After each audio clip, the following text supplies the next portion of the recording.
This is Notes in the Margin, a podcast for people who are super excited about writing their non-fiction book, but perhaps, just perhaps, aren't quite doing it.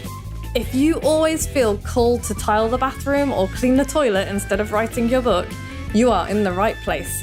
Your host, Vicky Quinn Fraser, has been there, done that, and has literally written the book about it.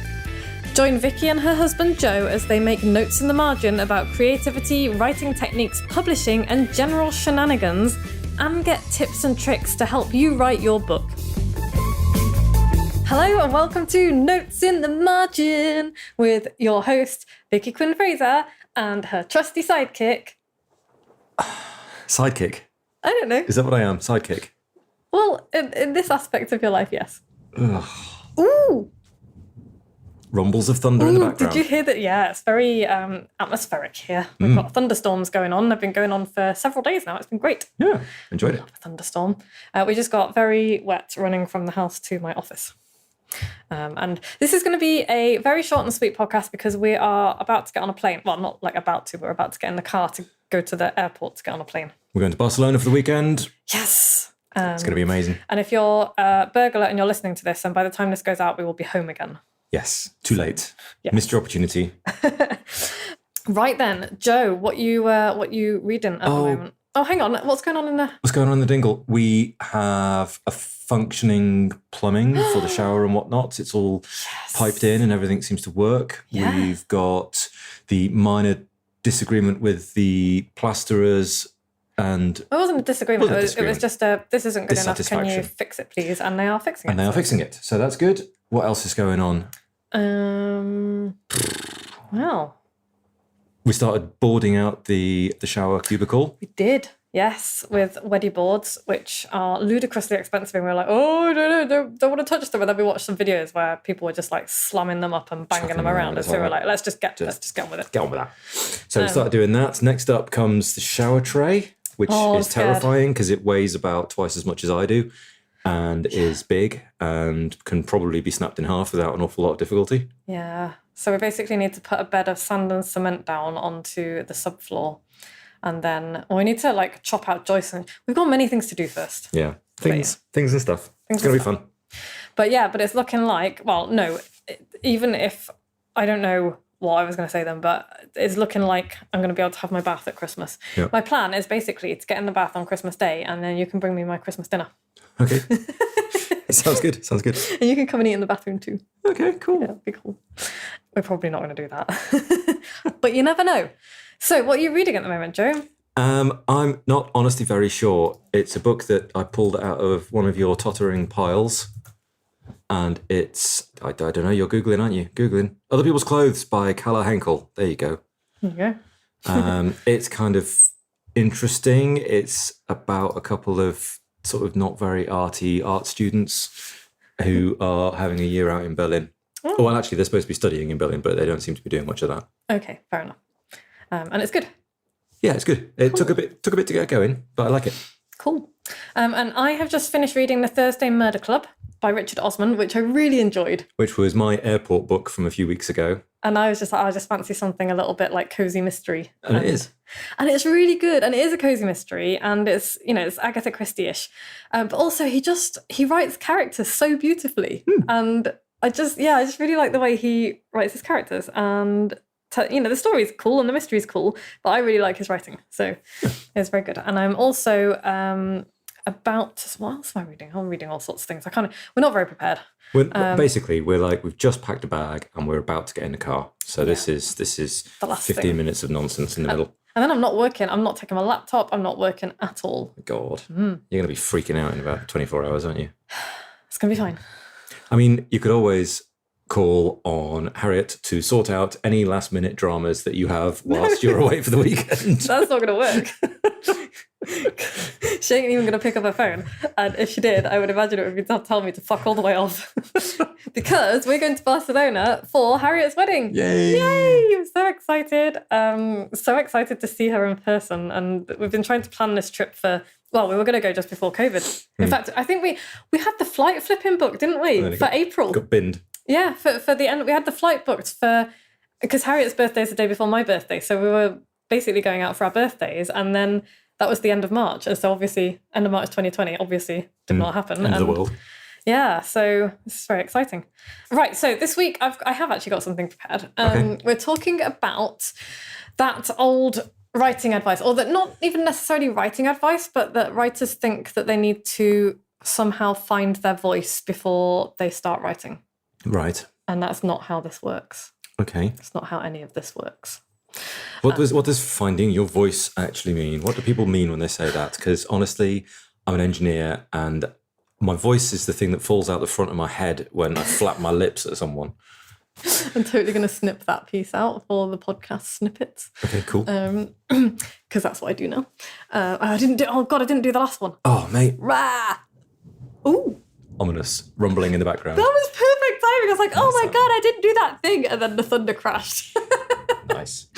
Okay, what else can I do? So what finding your voice? I don't get it. Do you know what? This is a problem that I have as well, because I'm not entirely sure what people mean when they say that. And I don't think people know what they mean when they say it either.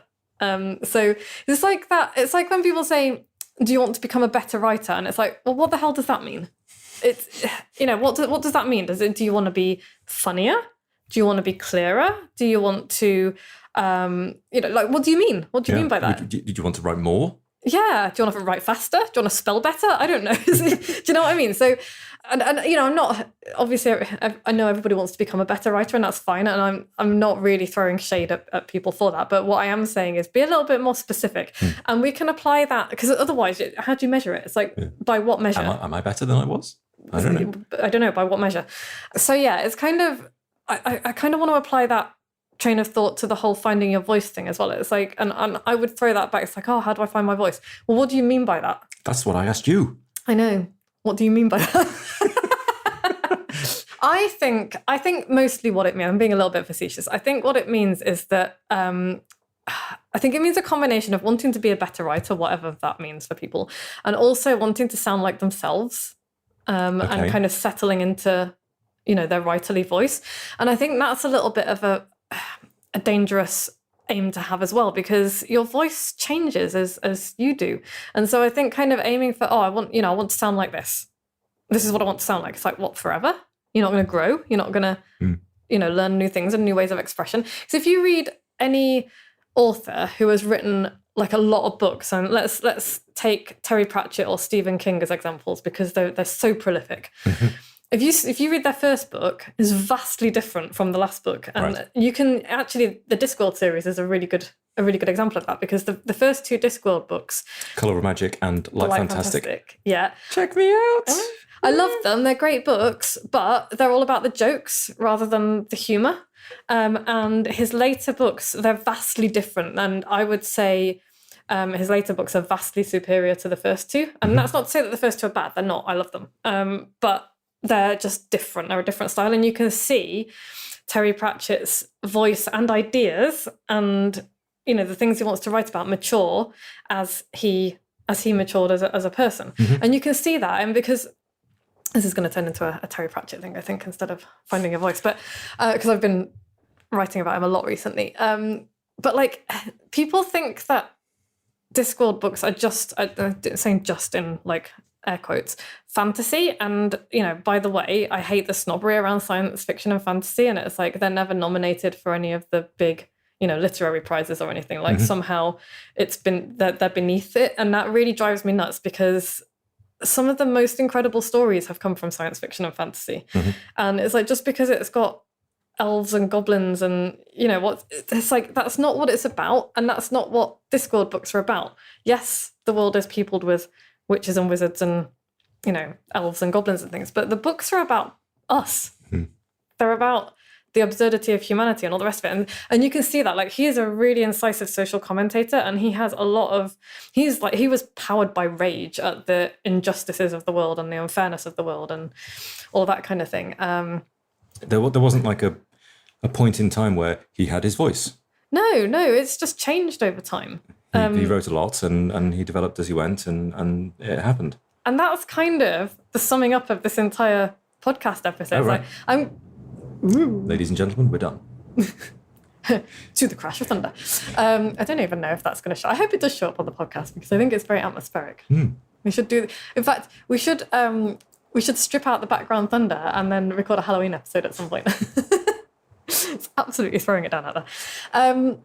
But yeah, I have got a few tips and things to help people, find their voices and what have you. But ultimately, the only way to find your voice is to use it, and like to use it out loud, and like not just write stuff behind closed doors and then save it for yourself, but put it out there into the world and allow people to comment on it and feedback. And because if you spend your whole time writing behind closed doors for yourself, and then you're suddenly like, right, I'm going to write a book and try and get it published, you're going to be in for a big shock, because nobody writes alone. And to become better, you need to have feedback on your writing. You need people to point out stuff, even if it's stuff like inconsistencies and things like that. But you also need to be able to take on board other people's suggestions and, maybe it'd sound better if you did this, or maybe this would work better. This gets too long and this makes me trip over. And yeah, and just like all of that stuff. Like writing any kind of art is a collaborative process, even if it feels really solitary. It's like nothing is created in isolation, ever. And anyone who says otherwise is either deluded or lying, I think. So get your feedback, people. Yeah, get your feedback. Put stuff out there and bounce it off, and anyway, we'll just go through the few ideas to get it started. But ultimately, you really need to just write, because you've already got a voice, and the only way to kind of hone it and turn it into something that you want to put out there is to actually use it and figure out, what you like about your writing and what you hate about it. So write about stuff you love, write about stuff you hate, write about things that you find funny, write your stories, write other people's stories with their permission, write about everything that interests you, all of it, all the time. And as you do so, your voice will emerge, you'll become recognizably you. And I get people who, people have been on my email list for years and have read my books and things. And they're like, I can tell when you've written something because it sounds like you. Right. It's a Vickyism. That's a thing that I would expect Vicky to say. So yeah, but then let your voice change as well, because we all change, right? Yeah. So you can't hold it in a museum and keep doing the same thing. You're going to grow. You're going to change. It's going to develop. I used to say only things that are dead don't change, but that's not entirely true, because dead things change too. They rot. That's not. You don't want your writing to rot, though. That's not cool. Okay, so here are a few ideas to get you started. Trying new techniques and new words and playing games and just figuring out new ways of using the voice that you already have. I know we're getting closer. I don't know if you can hear us over the hammering rain. It's cool. Hope so. Okay, so idea number 1. Look for the tiniest of tiny details. So pick a thing to write about and look at it really closely and turn it around and, write about what it looks like and smells like and feels like and tastes like, although maybe don't lick everything you come across, because... Why it might be. Why it might be. Compare it to other things. Compare it to things that, seem really bizarre. So... people will say, you can't compare apples and oranges, but it might be interesting to do so. And better than that, compare apples to aeroplanes. see what pops out of your head. See what's similar about them. So yeah, be as detailed as you can possibly be, and then be more detailed. And think of different ways to explain what you're writing about and what you're sensing and what you're doing with it as well.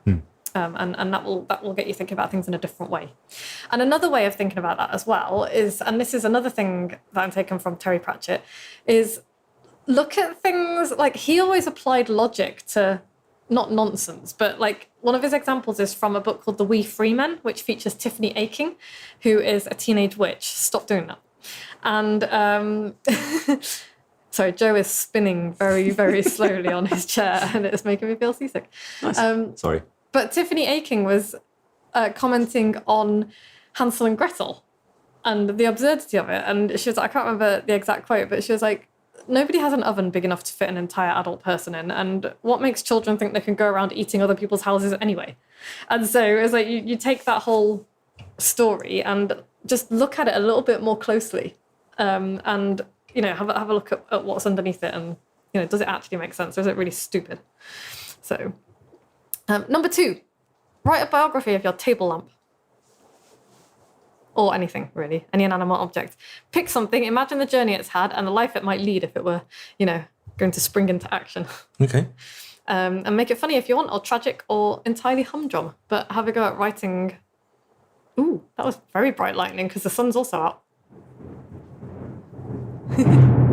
Whoa! Surely that's going to sound up on... Okay, cool. Write a biography of a thunderstorm. See, that's got me thinking. It's like, imagine a thunderstorm were an actual person. And that's what the ancients did, right? That's where Odin came from, the god of thunder. It's like, who's making that big noise up there? Obviously Odin. So they created a whole world for him.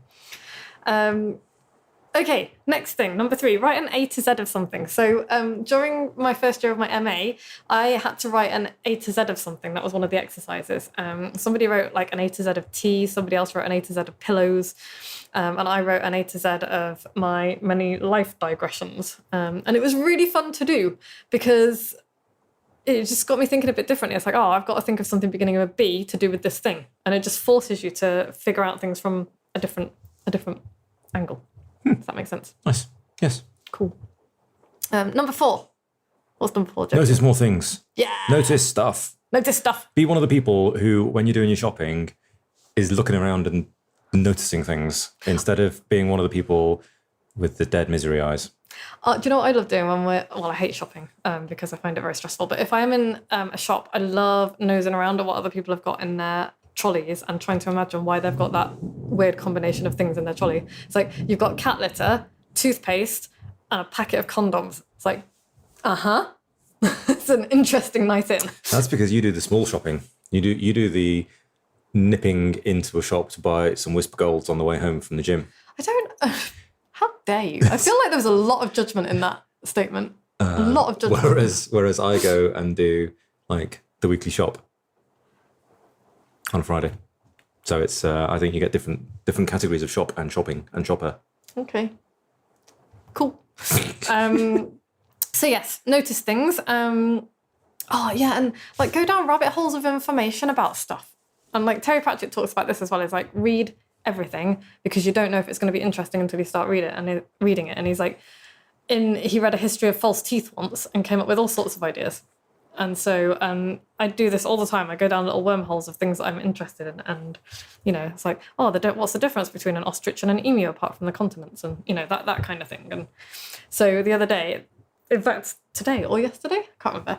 But I was listening to The Infinite Monkey Cage and they were going on about bats versus flies. And there's like a whole species of flies that don't have wings, wingless flies. And then there's a species that gives birth to live young. And it lives on bats. And it's really horrific. Blimey. Yeah. Well, it's not horrific. The bats don't seem to mind. I've given up trying to get rid of them. I don't know. It's like I guess the fly's a parasite. Anyway. But then I was like, this is really interesting. So I started going down a wormhole about different types of flies and whether they have wings. And anyway. I would have thought wings were one of the defining features of a fly. Well, otherwise it's a walk, right? Well, yeah, right. But... apparently not. Apparently it's not the wings that are the defining feature of a fly. It's other things. I guess they're internal structures. I don't know.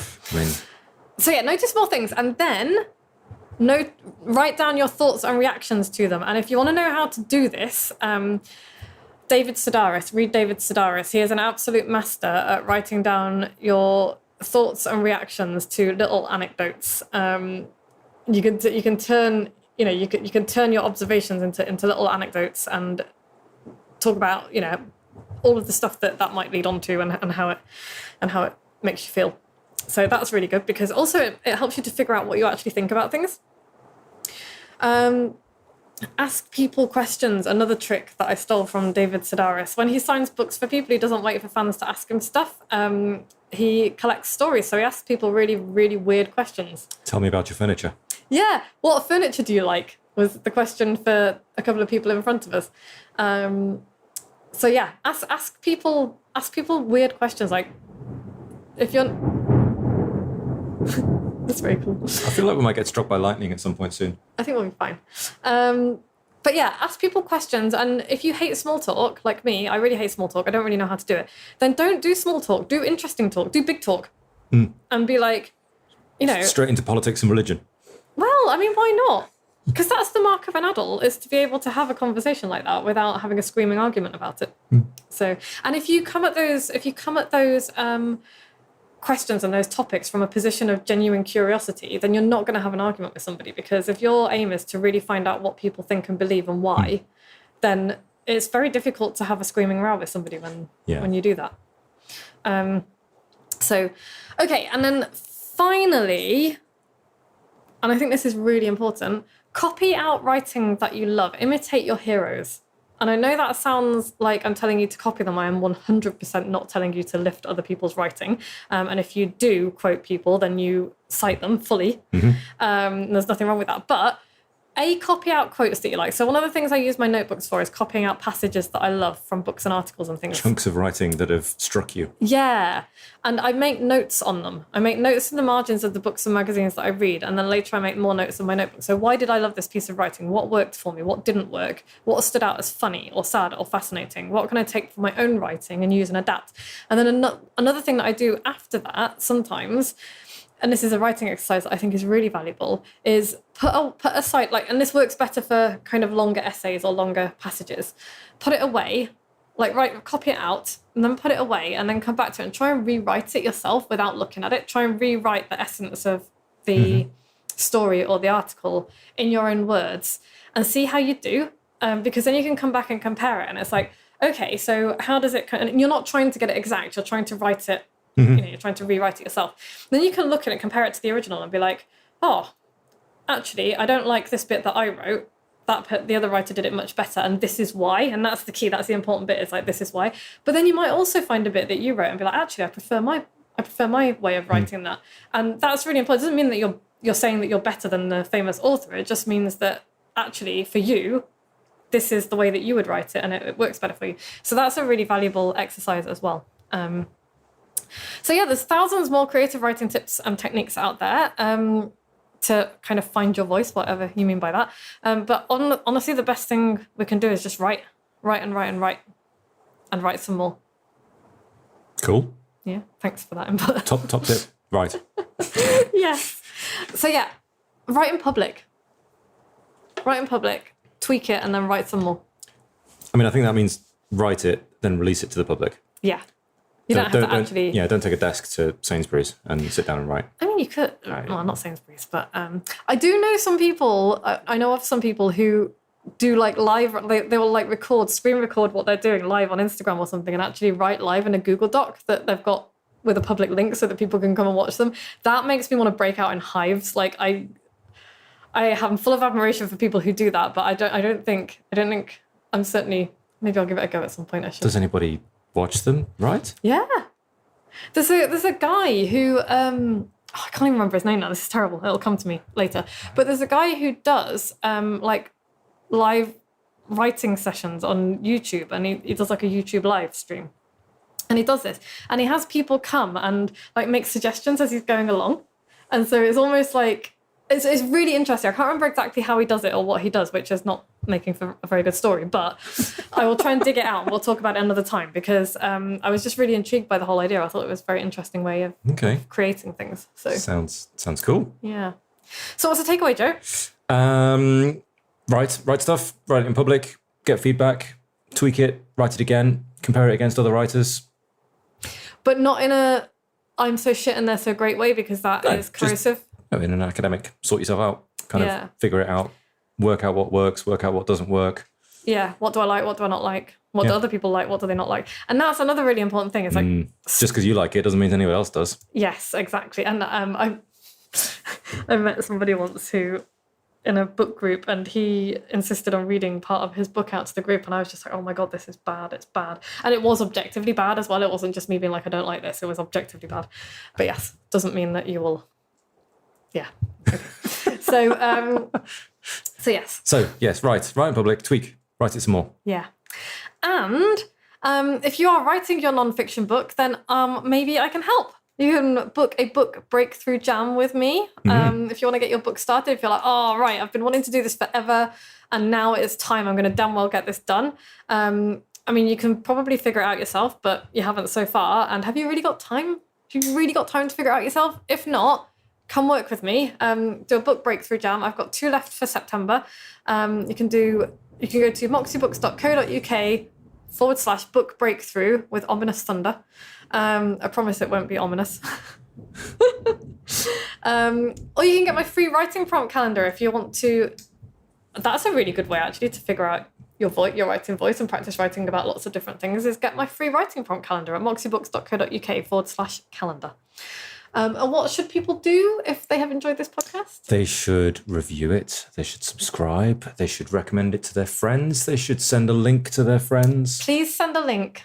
Oh, you could do that for me right now, dear listener. That would be amazing. Would you? Unless you're driving. Unless you're driving, yeah. In which case, stop first. If you're not driving, if you could please send a link to this podcast to 2 of your friends and suggest that they listen to it and tell them that it's, we're not too bad, really. That would be amazing. Thanks.